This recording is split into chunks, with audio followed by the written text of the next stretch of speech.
Boa tarde, seja bem-vindo, seja bem-vinda a On The Way, que bom que você está aqui. Nós estamos no período do Fall Season, então nós temos algumas famílias viajando, então eu queria agradecer de coração a sua presença aqui nesta tarde. Agradecer também você que nos acompanha pela nossa transmissão, dizer que você também é parte da nossa família, e o nosso desejo a cada semana aqui na On The Way é que juntos, eu e você, possamos escrever uma nova história com Deus. Esse é o objetivo, é por isso que nós estamos aqui. E todas as nossas atividades, todas as nossas ações, elas têm esse objetivo, nos aproximarmos mais de Deus, do Criador.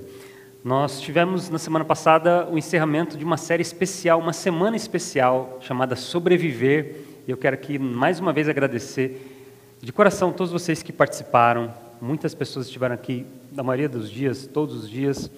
Quero agradecer a todos que se envolveram, o apoio que nós tivemos da equipe da cozinha, do Ministério Infantil, do Ministério da Oração, da música, da recepção, todas as pessoas, a mídia, o vídeo, a comunicação, todos que se envolveram. Para mim foi uma bênção, para mim, para minha família, e eu espero também que você tenha sido abençoado ao longo dessa semana. No próximo sábado, eu já vou fazer aqui um momento da comunicação, aproveitar aqui essa introdução. No próximo sábado nós vamos ter uma programação também toda especial ao longo do final de semana. No sábado, que é dia 12, nós vamos também, aproveitando essa tradição que existe no Brasil, vamos celebrar as nossas crianças. E elas, no sábado que vem, serão responsáveis por toda a programação. A música, a recepção, o louvor, o momento da oração, inclusive a pregação. O Daniel Silva, filho da Mel, filho do Tiago, irmão da Bianca, ele vai ser o nosso orador do sábado que vem. Então você está convidado, vai ser uma mensagem muito especial. E também tem mais um elemento especial, o Daniel vai reafirmar o seu compromisso com Cristo através do batismo. Então todos estão convidados, vai ser uma linda festa no sábado.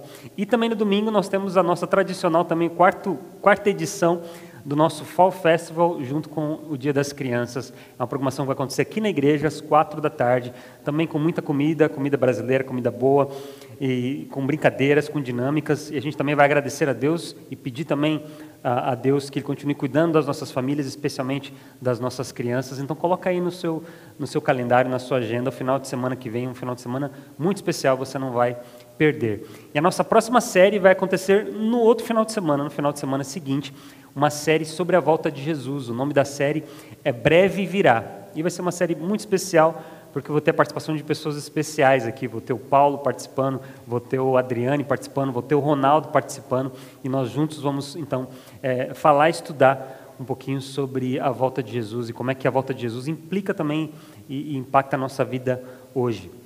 E para a reflexão dessa tarde, eu gostaria agora, nesse momento, que a gente mais uma vez buscasse a orientação do Espírito Santo, por ser um momento muito especial. Thales, tudo bom? Como é que vai, cara? Chega aí. Peguei você agora no pulo, chegando agora, né, Thales? Thales está vindo direto do trabalho. Obrigado, viu, Thales, por ter vindo. E nesse momento, então, nós vamos orar e vamos agradecer a Deus e pedir também a orientação dele nesse momento. Senhor nosso Deus, nós agradecemos pelas bênçãos, nós agradecemos agora pelo privilégio enorme que nós temos de abrir e estudar a Tua Palavra. Por favor, Senhor, fale ao nosso coração, fale à nossa mente. Nós oramos e agradecemos, em nome de Jesus. Amém. 1 Coríntios capítulo 9, versos 24 e 25 diz assim: Vocês não sabem que de todos os que correm em uma competição, apenas um ganha o prêmio? Corram de tal modo que alcancem o prêmio. Todos os que competem nos jogos se submetem a um treinamento rigoroso para obter uma coroa que logo perece, mas nós o fazemos para ganhar uma coroa imperecível. Ao longo da Bíblia, a gente tem vários recursos literários. E um dos recursos presentes em toda a Bíblia, na lei, nos profetas, nos evangelhos, nas cartas, que nós temos também no Novo Testamento, é a metáfora. A metáfora é um recurso literário usado amplamente desde o começo da Bíblia até o final. A gente vê, por exemplo, Deus sendo comparado a uma rocha. Várias vezes, principalmente nos Salmos, o Senhor é a minha rocha, é a minha salvação. Deus não é literalmente uma rocha, mas essa é uma metáfora para ilustrar que Deus é alguém que a gente pode confiar, que Deus é a nossa base, Deus é a nossa força, o nosso suporte. Nós temos várias metáforas e Paulo gosta particularmente de uma metáfora, que é essa metáfora da corrida. Nós lemos aqui nos versos 24 a 25, vocês não sabem que todos os que correm em uma competição, apenas um ganha o prêmio? E esse não é o único lugar que Paulo usa essa metáfora. Ele vai usar também essa metáfora na segunda carta para Timóteo, no capítulo 4, nos versos 7 e 8, ele diz assim: combati o bom combate, terminei a corrida, guardei a fé, agora está reservada para mim a coroa da justiça que o Senhor, justo juiz, me dará naquele dia, não somente a mim, mas também a todos os que amam a sua vinda. Em Hebreus, no capítulo 12, Hebreus, a carta aos Hebreus também é atribuída a Paulo, a gente vê mais uma vez essa metáfora. Portanto, também nós, uma vez que estamos rodeados por tão grande nuvem de testemunhas, livremo-nos de tudo que nos atrapalha, do pecado que nos envolve e corramos com perseverança a corrida proposta para nós, tendo os olhos fitos em Jesus, autor e consumador da nossa fé. E mais um texto que está agora no livro de Atos, que também tem aqui as palavras de Paulo, diz assim: todavia não me importo, capítulo 20, verso 24, todavia não me importo nem considero a minha vida de valor algum para mim mesmo, desde que eu termine a corrida e complete o ministério que o Senhor Jesus me confiou, testemunhar do evangelho da graça de Deus. A corrida é uma metáfora comum para Paulo, para a cultura. Nós sabemos que os Jogos Olímpicos, eles eram feitos ali em Olímpia, mas temos também outros jogos que eram feitos ali em Corinto, na cidade. Então, essa imagem das atividades, das competições e da corrida que era presente em todas essas competições, era algo muito comum. E Paulo utiliza essa metáfora. Eu tenho aqui um pregador que vai me auxiliar nessa tarde. Paulo, ele utiliza dessa metáfora para falar sobre a vida, para falar sobre a jornada que nós temos aqui nessa terra, para falar sobre o nosso dia a dia. E a corrida, para mim, particularmente, é algo que eu me identifico.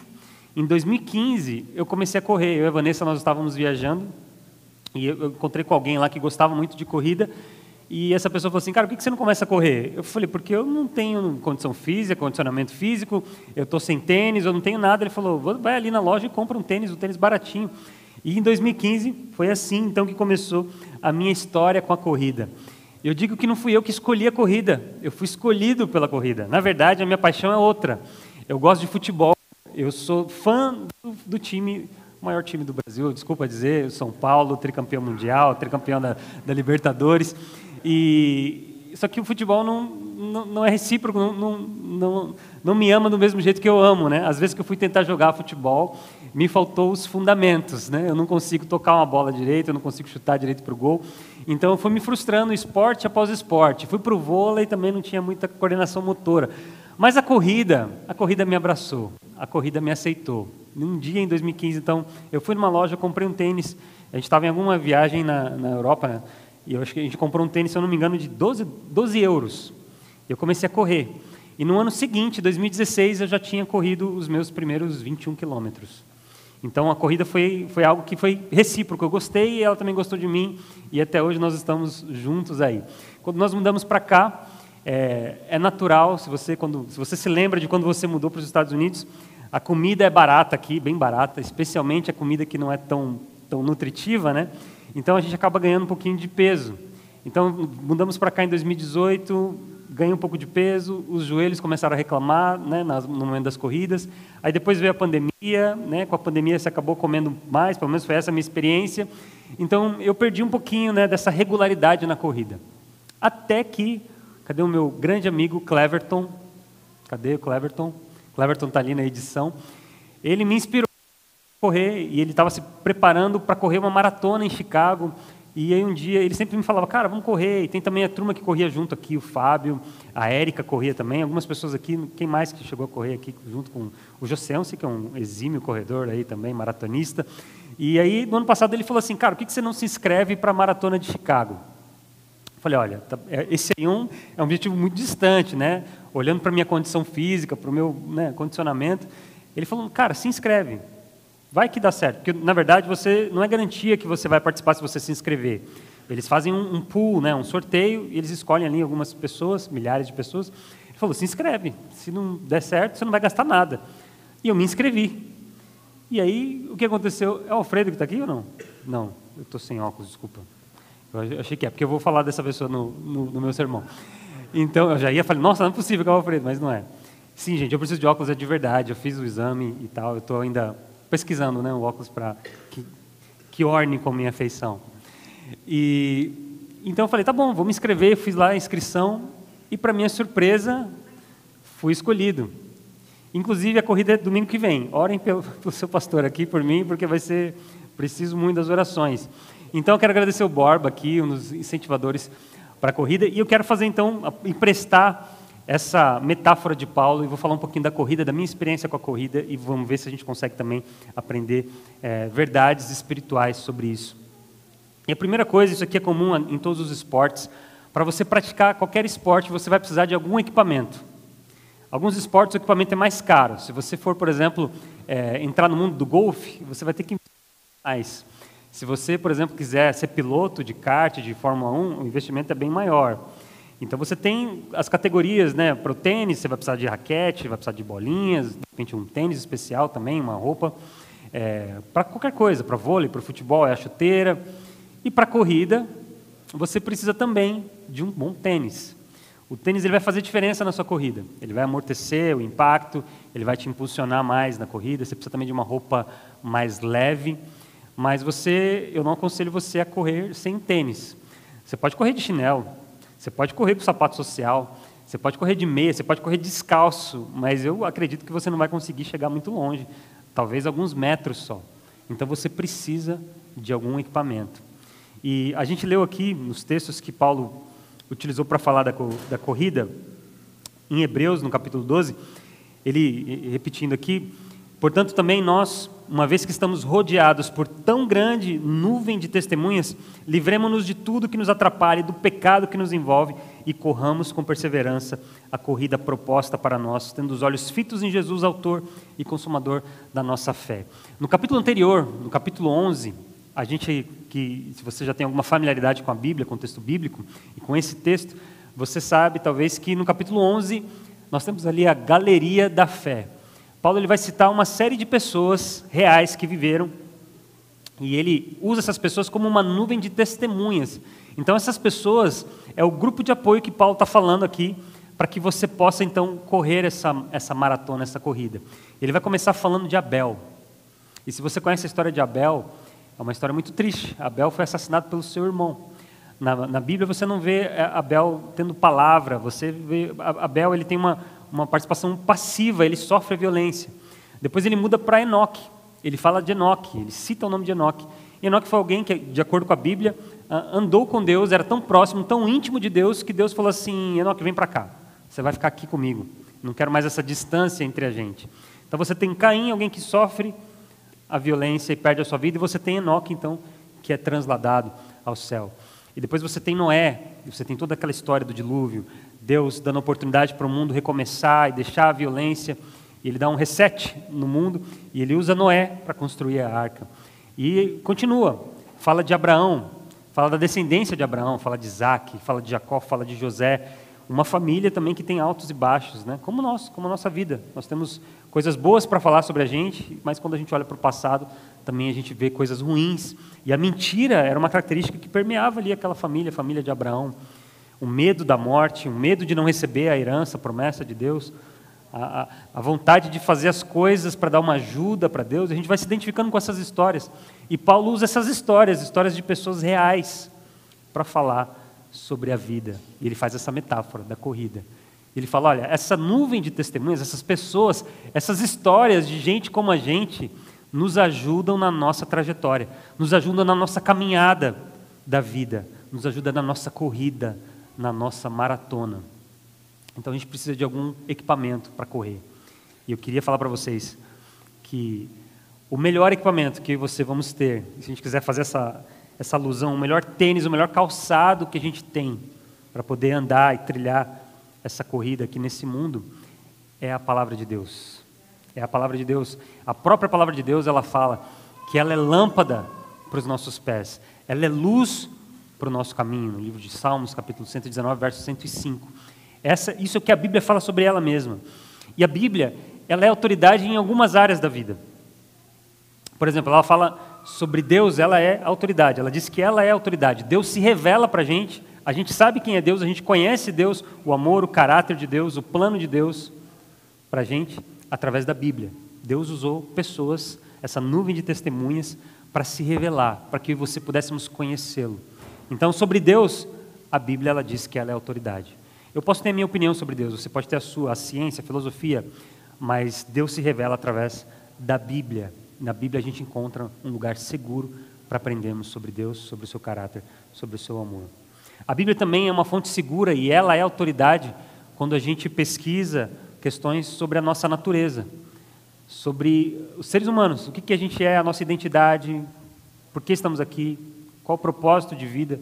A Bíblia ela diz que ela é autoridade. Ela começa dizendo que nós fomos criados à imagem e semelhança de Deus. Então, quando quisermos entender a nossa natureza humana, a Bíblia ela é autoridade. A Bíblia é uma fonte segura para a gente aprender e estudar sobre isso.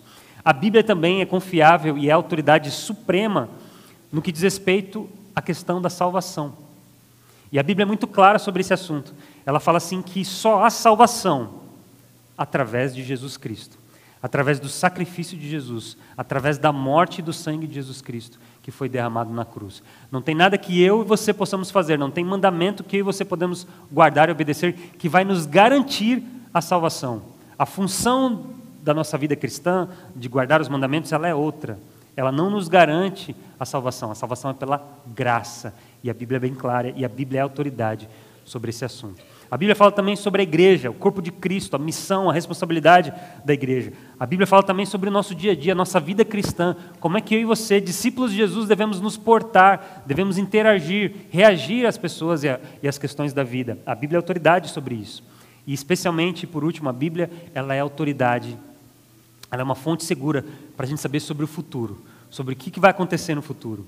O desenrolar da história desse mundo, os últimos capítulos finais da humanidade, a volta de Jesus, a gente encontra também nesse livro essas informações. Então, a Bíblia, se a gente for falar de equipamento, fazendo essa metáfora, essa alusão, a melhor forma, o melhor calçado, o melhor tênis para a gente viver aqui nessa vida, para a gente correr essa maratona, e não se engane, a vida ela é uma maratona. Tem pessoas que têm uma corrida mais curta, tem pessoas que têm uma corrida mais longa, mas a vida é uma maratona, não é algo curto. Isso é bom, isso é ruim. Isso é bom porque a gente comete erros. A gente muitas vezes quer fazer algo e a gente faz coisas diferentes. E Paulo também fala sobre isso. O que eu quero fazer eu não faço. Aquilo que eu não quero fazer eu acabo fazendo. Então o fato da vida ser uma maratona, para a gente é positivo. É positivo porque a gente comete erros, mas a gente tem a oportunidade de melhorar, de crescer e de ser transformado pela palavra e pelo Espírito de Deus. E essa é a melhor tênis, o melhor equipamento para que você possamos correr aqui nesse mundo. Mas tem uma outra lição que eu aprendi, e semanas atrás, umas 3 semanas atrás, eu recebi um text message de alguém falando assim: Bruno, eu sei que você está se programando aí para correr a maratona, você não quer correr com a gente nesse domingo? Um grupo de pessoas ali da região, ali de onde eu moro, me convidaram para correr juntos, e era 6 horas da manhã no domingo. Eu tenho uma dificuldadezinha para acordar cedo, mas especialmente para acordar cedo para correr. E ele falou assim: nós vamos correr os 42 quilômetros, já vamos fazer um treino que já vai valer a maratona. Eu não tinha condições de correr aquele período, aquela distância, mas eu falei assim: ok, talvez eu corra com eles a metade, para mim já vai valer como um treino. Então eu cheguei lá, 6-ish, né? Mais ou menos 6 da manhã eu cheguei lá, atrasei a corrida deles lá, meu horário brasileiro. E cheguei lá e comecei a correr. Mas antes eu olhei ali para o grupo, e ser humano falho que sou, cheio de julgamentos, eu falei assim: olha, esse grupo aqui isso aqui não vai correr 42 quilômetros, né? E aí com aquela superioridade, eu falei assim: não, essa pessoa aqui ela tem pelo menos uns 30 anos de idade a mais que eu, não vai conseguir correr, né? Essa pessoa aqui não tem um perfil de corredor. Eu fui fazendo meus julgamentos com aquele grupo, né? E comecei a correr com eles. E aí, aos poucos, foi acontecendo um distanciamento do grupo, né? De mim, a minha língua, né? Foi pagando a minha língua, né? Todos ali com uma performance muito, muito, muito melhor do que a minha. Mas tem algo importante. Tem uma sinergia que acontece quando você corre com pessoas ao seu redor, que você não tem quando você está correndo sozinho. E quando eu comecei a correr, eu falei assim: nossa, eles devem estar correndo muito devagar, porque eu estou me sentindo muito bem. E aí eu fui checar o relógio e eu estava numa velocidade acima do que eu estava quando eu estava correndo sozinho. Mas eu não estava sentindo o cansaço e o peso. E a única explicação que eu tive é porque tinham pessoas correndo ao meu lado. E aquelas pessoas correndo, elas de alguma forma me inspiravam. de alguma forma elas me ajudavam, de alguma forma elas eram uma rede de apoio. E aqui vai a segunda lição. Para essa maratona da vida que eu e você temos proposta aqui diante de nós, como diz Paulo, a gente precisa de gente ao nosso redor. E é o que Paulo próprio diz no texto que nós lemos, 2 Timóteo, capítulo 4, versos 7 a 8, ele diz assim: combati o bom combate, terminei a corrida, guardei a fé, agora está reservada para mim a coroa da justiça, que o Senhor, justo juiz, me dará naquele dia, mas não somente a mim, mas também a todos os que amam a sua vinda. A jornada que nós temos diante da gente, ela não precisa ser uma jornada solitária. Eu sei que a gente vai crescendo, a gente vai amadurecendo, e muitas vezes a gente é mais seletivo nas pessoas que estão perto da gente, né? A gente vai desenvolvendo manias, então você não quer, às vezes, você não gosta de determinado tipo de música, determinado volume, você não gosta de determinado tipo de entretenimento, e você vai ficando mais seletivo. Mas a verdade é que eu e você não fomos criados por Deus para vivermos de forma solitária. Nós somos criados para viver em comunidade. E essa comunidade existe também para que eu e você possamos viver juntos essa vida. Na carta aos Gálatas, Paulo diz assim, que é para a gente levar os fardos uns dos outros. E ele fala que quando a gente faz isso está em Gálatas capítulo 6, ele fala, e ao levarmos os fardos uns dos outros, a gente cumpre o mandamento de Cristo. Então, dividir a vida, emprestar um ombro amigo, dar suporte, encorajar as pessoas, você não está sendo apenas bonzinho, isso é um mandamento. Deus, Ele quer que eu e você façamos isso. É vontade de Deus, é plano de Deus que eu e você vivamos uma vida em comunidade. E isso talvez seja um dos grandes desafios da nossa vida cristã. Justamente porque as pessoas são diferentes, as pessoas têm gostos diferentes, as pessoas reagem à vida de formas diferentes. Mas é um exercício que a gente precisa fazer. Porque se nós amamos a Deus, como é que a gente desenvolve isso na prática? O que é amar a Deus? Eu amo a Deus, eu guardo os mandamentos, eu devolvo minha oferta, meu dízimo. Mas a prática da vida cristã, você demonstra o seu amor a Deus amando a pessoa que está do seu lado. Essa é a forma mais prática, real e verdadeira de você demonstrar o seu relacionamento com Deus. Então a rede de apoio, ela é necessária, ela é fundamental para que você possamos correr essa maratona que está disposta para a gente. E um outro segredo que também para mim mudou essa experiência da corrida, correndo com esse grupo, a cada 6 minutos a gente fazia mais ou menos 1 quilômetro a cada 6 minutos. E a cada 6 minutos a regra era o seguinte: nós vamos correr 6 minutos e nós vamos parar e vamos andar 40 segundos. Eu falei, mas é assim? Já do primeiro quilômetro? Mas na maratona vai ser assim? Também. A gente não vai correr a maratona inteira, a gente vai ter tempos que a gente vai parar. A gente precisa de uma pausa, a gente precisa de um descanso. A cada 6 minutos, 40 segundos de descanso para andar, para descansar, para o corpo respirar, reagir, recarregar. E a Bíblia fala isso desde os primeiros capítulos. Já no capítulo 2 a gente vê Deus descansando, Deus abençoando um dia, Deus separando aquele dia. Nós somos criados por Deus e Deus intencionalmente nos deu de presente um dia para a gente descansar nele. Não só apenas o nosso corpo fisicamente, porque a gente precisa. A gente dorme todo dia porque o nosso corpo não aguenta, ele precisa parar, ele precisa recarregar as energias. Mas isso não acontece só no ciclo diário. Deus, ele programou isso também no ciclo da semana. E ele determinou um dia especial. A Bíblia fala disso antes ainda da realidade do pecado. Antes de haver pecado, Deus já havia estabelecido o sábado, o descanso. E você vai ver isso na Bíblia inteira. Jesus guardou o sábado. E Jesus fala, o sábado é um presente, foi feito para o homem. Não é o contrário. É um descanso, é um presente que eu te dou. Mas não só físico. É um dia para você focar na sua relação com Deus. Porque existe uma bênção nesse dia. Não sei porquê. Deus é quem determinou, não fui eu. Ele fala assim, que ele descansou e ele abençoou. Tem uma bênção, esse é um dia especial, é um dia diferente. Deus abençoou. E Deus separou, Deus santificou. E para mim fez toda a diferença. Naquele domingo eu consegui correr os 21 quilômetros. Fazia muito tempo que eu não corria. Porque eu estava com eles nessa regra. 6 minutos correndo, e a gente para, a gente descansa. E nessa maratona que a gente corre da vida, a gente precisa dessas pausas.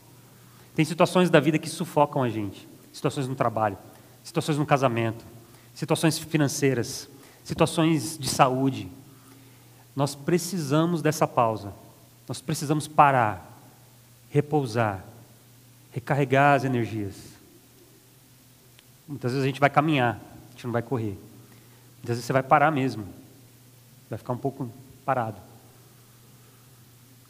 E a Bíblia fala desse descanso. E a gente vê isso nas palavras de Jesus, capítulo 11, do Evangelho de Mateus, nos versos 28 a 30. O descanso é Ele que dá, o descanso é nele. Venham a mim todos os que estão cansados e sobrecarregados, e eu darei descanso a vocês. O sábado é um convite para um relacionamento com Jesus. Ele aponta para Jesus. Ele é o descanso. Tomem sobre vocês o meu jugo e aprendam de mim, porque sou manso e humilde de coração, e vocês encontrarão descanso para a alma. Não é um descanso apenas físico, é um descanso para a alma, para a nossa existência. Pois o meu jugo é suave e o meu fardo é leve. Que você possamos encontrar em Jesus o verdadeiro descanso para a nossa alma. Um outro aspecto da corrida. Não é possível você que nunca correu, parou de correr por um período, pegar e falar assim, hoje eu vou acordar e vou correr 10 quilômetros. Você talvez até consiga, você vai ficar com vários problemas aí, talvez, permanentes, né? Você precisa de um treinamento, e Paulo fala sobre isso. A gente leu 1 Coríntios 9, versos 24 a 25, ele diz assim, todos os que competem nos jogos se submetem a um treinamento rigoroso. Para você correr uma maratona, é um treinamento rigoroso. Eu estou aprendendo isso, né, da forma que eu não gostaria, mas realmente é um treinamento. Não dá para correr uma maratona assim, vou correr. É um treinamento rigoroso. E eles fazem isso para obter uma coroa que logo perece. Então um atleta, e Paulo tinha isso em mente, né, aqueles atletas da sua época que corriam, e a coroa era algo que era o prêmio, né? Hoje nós temos as medalhas. Naquela época eram coroas, as pessoas ganhavam coroas. E Paulo fala assim, esses atletas, eles correm, mas eles treinam. O treinamento deles é rigoroso, eles são disciplinados. Eles focam, eles gastam tempo e energia naquilo. E sabe o que eles ganham? Uma coroa corruptível, que não vai valer nada daqui a pouco. Ele fala, mas nós não. Nós o fazemos para ganhar uma coroa imperecível. Ele fala assim, o jeito como a gente trata a nossa vida cristã, a gente devia tratar com mais seriedade, mais diligentemente do que as pessoas que são profissionais e correm. O tempo que a gente devia gastar devia ser muito maior que o deles, porque a nossa coroa é muito melhor do que essa coroa aqui. É muito melhor do que as medalhas do pessoal que participou das Olimpíadas. E aí a gente está falando de treinamento, de disciplina. Para a corrida é isso, você tem que correr, você tem que tomar água, você tem que, enfim, uma série de coisas. Fazer treino de velocidade, treino de força, treino de resistência, e você vai gastando tempo com aquilo. E a gente também precisa, para a nossa corrida aqui neste mundo, em busca da eternidade, a gente precisa também dessa disciplina, desse treinamento. E uma das coisas básicas na corrida, dos fundamentos, aprendi no primeiro dia. Para você começar a correr e se desenvolver na sua corrida, você precisa treinar a sua respiração. Isso é comum em vários esportes. Para você jogar, para você competir em qualquer coisa, a respiração é algo fundamental. Você precisa entender ali o seu organismo e determinar ali uma respiração, condicionar a sua respiração. Respiração. Porque sem isso você não consegue correr. Você vai sentir várias dores. E mesmo se você respirar certinho, você vai ter várias dores, né? Não é, Josiane? A gente estava falando esses dias aí. O Josiane falou que... Quantos quilômetros você correu aquele dia lá? Mais de 40, não foi? E estava sentindo dores e tal, e etc. E uma das coisas que eu aprendi de um coach de corrida, ele fala assim, o melhor remédio para as dores da corrida é a respiração. É você condicionar a sua respiração. É mandar o fluxo de ar para o seu organismo, e isso vai curar as dores que você tem ao longo da corrida. Você vai ter algumas dores ainda que vão continuar até depois da corrida, mas para alguma delas, você precisa. Tem aqui um profissional da área de saúde vai poder confirmar o que eu estou falando. A respiração ela é fundamental, ela é base para isso. E também uma analogia aqui sobre a respiração. Na Bíblia, o vento, o ar, o fôlego de vida, ele é relacionado ao Espírito Santo de Deus. O Espírito Santo, a pessoa do Espírito Santo, ele tem várias funções, mas a função principal do Espírito Santo é nos levar a Cristo. É nos levar a um relacionamento com Cristo. É nos levar a estudar a palavra de Deus, conhecer mais a Deus. é nos dar poder, é nos dar condição de vivermos essa vida aqui, essa jornada, essa corrida, essa maratona. A gente tem no livro de Atos, né, e recebereis poder ao descer sobre vocês o Espírito Santo, e aí vocês serão minhas testemunhas. Aí a gente vai poder suportar, apoiar e testemunhar para as outras pessoas. Quando você vê as grandes realizações que aconteceram na Bíblia, pessoas, homens e mulheres que foram usados por Deus de forma poderosa, todos eles tiveram o Espírito Santo, foram batizados com o Espírito Santo, receberam o Espírito Santo. E eu te desafio a participar desse treinamento rigoroso. Todos os dias você orar de manhã, ou no momento que você costuma orar, pedindo o batismo do Espírito Santo, pedindo: Senhor, me dê do teu Espírito, para que eu possa fazer a tua vontade, para que eu possa fazer as decisões que o Senhor quer que eu tome na vida, para que eu possa ser bênção na minha casa, para minha filha, meus filhos, minha esposa, para que eu possa ser bênção na minha igreja, para que minha igreja seja uma bênção na comunidade.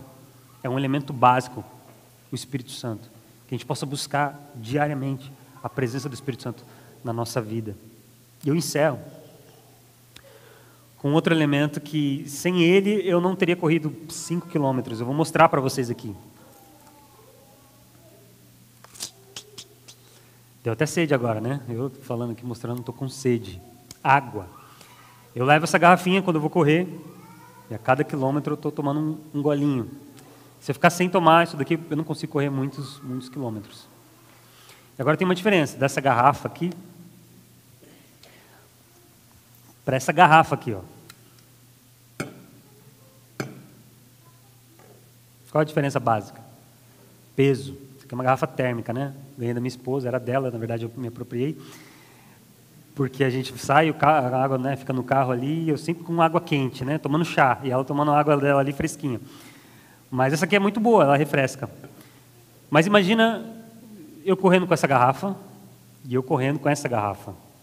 Isso aqui ela vai mais me atrapalhar na corrida, por causa do peso que eu vou ficar levando aqui no braço, do que me ajudar. E muitas vezes, e aqui, claro, estou fazendo uma analogia a Jesus Cristo, né? Ele mesmo fez essa metáfora, falando que ele, no Evangelho de João, capítulo 7, verso 38, se alguém tem sede, venha a mim e beba. Quem crer em mim, como diz a Escritura, do seu interior fluirão rios de água viva. Então, o próprio Jesus faz essa analogia. Ele é a água viva, a melhor água que tem. Mas muitas vezes, na nossa corrida, por alguma razão, Jesus Cristo é alguém pesado.